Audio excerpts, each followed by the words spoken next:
WhatsApp guys, welcome back to the reaction video. भाई साहब, history create कर दी है नीरज चोपड़ा ने। वीडियो देखने वाले हैं हम। Neeraj Chopra creates history, first Indian to win world championships gold medal, और अरशद विंस सिल्वर। तो ओरिजिनल वीडियो का लिंक डिस्क्रिप्शन में है, और चैनल में तो प्लीज सब्सक्राइब वीडियो कर दे लाइक। और ये बहुत प्राउड मोमेंट है हर एक इंडियन के लिए। तो देखते हैं सर का क्या कहना है। करें शुरू, 1 2 3 गो। आधी रात को जब भारत के अधिकांश लोग सो रहे थे, वो गहरी नींद में थे, तब भारत के गोल्डन बॉय नीरज चोपड़ा ने एक बार फिर इतिहास रचा।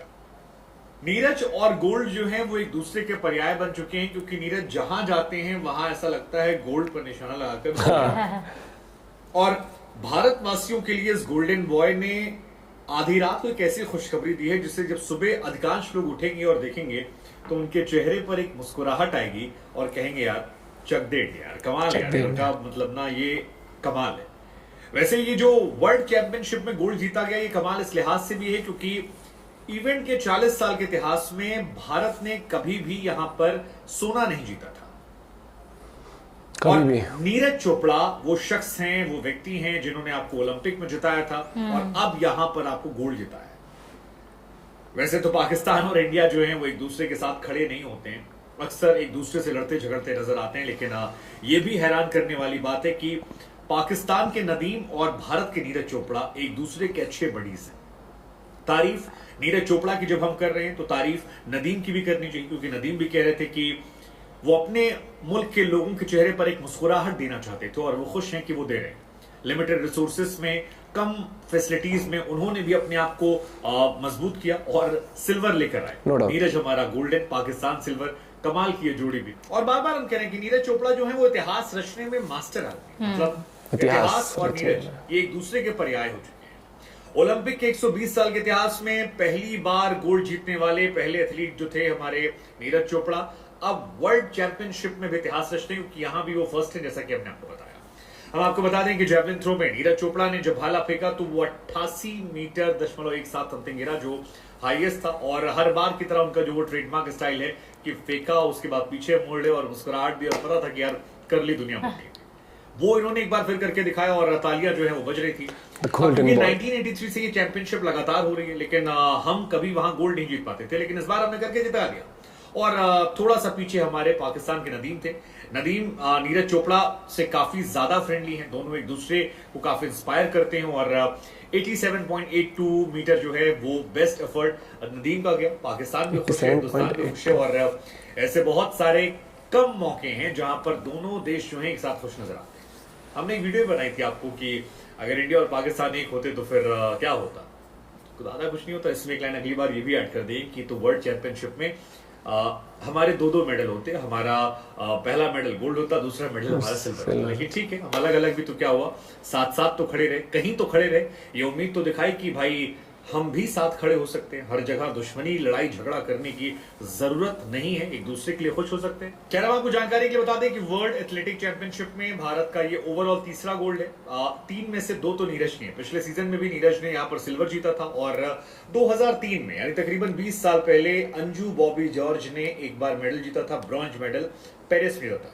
इसके अलावा कहीं हमारा कोई मेडल नहीं रहा है। तो 3 में से 2 नीरज के नाम। और सडनली जैवलिन थ्रो जो है वो इंडिया के एक फेवरेट स्पोर्ट्स में आने लगा है, क्योंकि नीरज जहां भी जाते हैं वहां पर आपको एक मेडल दे जाते हैं। और बड़ी बात यह कि नीरज की उम्र बहुत कम है, मतलब नीरज कितनी उम्र है यार, बच्चा है यार अभी।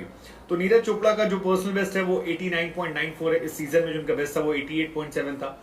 और अगर इनके अचीवमेंट की आप बात करेंगे तो अचीवमेंट्स की तो भरमार है इस 25 साल के लड़के के पास। टोक्यो ओलंपिक 2020 में बंदा गोल्ड मेडल लेकर आता है। गोल्ड मेडल टोक्यो ओलंपिक में first time ever in India हमने जीता था। एशियन गेम्स में 2018 में भी बंदा गोल्ड लेकर आता है।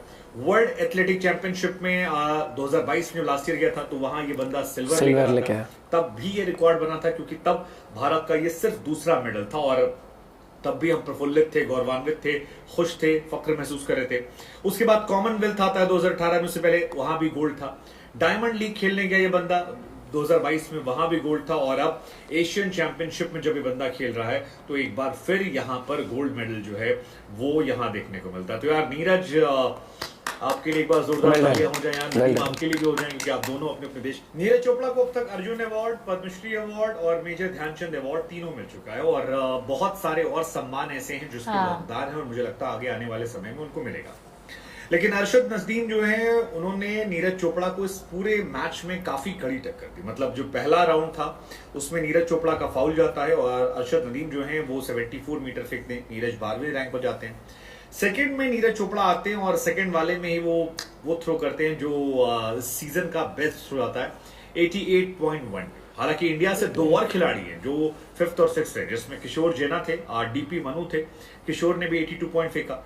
थर्ड में अरशद का जो है वो बेस्ट जाता है और वो 87.82 फेंक देते हैं, जिसके बाद वो नंबर 2 पर आ जाते हैं, और ये दोनों फिर मेंटेन रहता है। इसके बाद बहुत सारे अटेम्प्ट आते हैं, जैसे नीरज 4th वाले में 87 मीटर फेंकते हैं, ये जो आपके अरशद हैं ये भी 80s में जाते हैं। 5th वाले में फिर उसके बाद आता है, लेकिन कुल मिलाकर वो जो सेकंड वाला थ्रो था इनका वो बेस्ट जाता है, और कोई नहीं दूर दूर तक वाला हिसाब किताब रह जाता है। नीरज ने यहाँ पर गोल्ड मेडल जीता, अरशद सिल्वर जीत कर आते हैं। भारत के किशोर जीना जो है 5th पर और डीपी मनु जो है वो 6th पर। तो कुल मिलाकर कहानी ये कि आगे आने वाले टाइम में ऐसा हो सकता है कि इंडिया से और भी आए, अगर 5th तक आए तो 3rd तक तो आ ही सकते हैं, 2nd आ सकते हैं।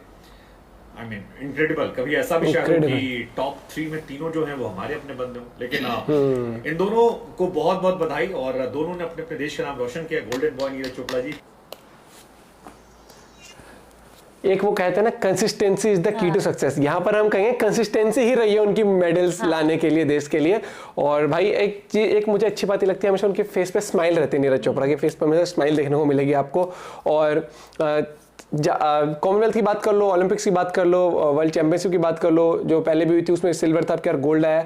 और वही वाली बात है कि आप डे इन डे आउट मेहनत, हमें दिखता है कि वो एक दिन आया है इवेंट का, उसके पीछे कितनी मेहनत जाती है भाई साहब। अपने आप को फिजिकली ट्रेन करना, फिर उस गेम के हिसाब से भी ट्रेन करना, जिम सेशंस होना, अपने आप को मोटिवेटेड भी रखना उस दिन के लिए, डे इन डे आउट वही चीज़ रिपीट पे प्रैक्टिस करना। तो वो एक माइंडसेट होता है, एक जोन में हो जाते हैं कि भैया ये चीज़ करनी है तो करनी है। और बहुत मतलब कि जैसे क्रिकेट के तो इवेंट्स आते ही रहते हैं, बाकी जेवलिन के अगर हम देखें तो हमें इतने इवेंट्स नहीं मिलते हैं देखने को, क्योंकि एक तो स्पोर्ट्स अब धीरे धीरे पॉपुलर हो रहा है इंडिया में, जेवलिन नो डाउट ये। और वो चीज़ है कि मुझे लगता है कि आइडल्स ही हैं जिनकी वजह से किसी स्पोर्ट्स को इतना इंपॉर्टेंस मिल पाती है, जो बच्चे हैं जो मास लेवल पे। क्रिकेट के अलावा क्रिकेट, फुटबॉल, मतलब इनके अलावा फुटबॉल का इंडिया में इतना नहीं। और जेवलिन में मैं कहूंगा कि भाई देखो, बिल्कुल झूठ नहीं बोलना, जेवलिन इंडिया में पॉपुलर होते जा रहा है तो बहुत बड़ा योगदान नीरज चोपड़ा का ही है।